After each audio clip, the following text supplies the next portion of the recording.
رايح فين بالعجله يا ابني؟ انا هلعب منك تلفزيون يا بابا. تلعب فين يا عم؟ انا رايح الشغل، مش هينفع تلعب لوحدك، انت صغير، بدل ما حد يضربك وياخدها منك. بابا انت كل شويه قولي انت سخانه معاك بنت عايز ما اقول لك انا عايز اتجوز. كل شويه تقول عم انا عاوز اتجوز؟ اه يا حسين انت لسه صغير يا حسين، تتجوز ايه وبتاع ايه؟ بدل ما حد يضربك وياخدها منك. بس يا اخويا مش في روح يلا يا عم، عاوز حاجه؟ ايه؟ يو يو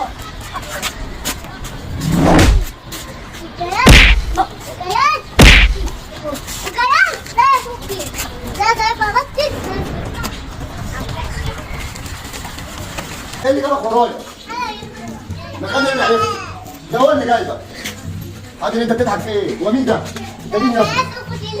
انا عايز اخد منك العجله؟ انت كنت عايز تثبته؟ عمل فيك ايه؟ ضربك؟ انت جايبك في السوق ده كله؟ ده انا بكره على الله يا حبيبي. خلاص انت بقيت راجل كده، هتجوزك من بكره.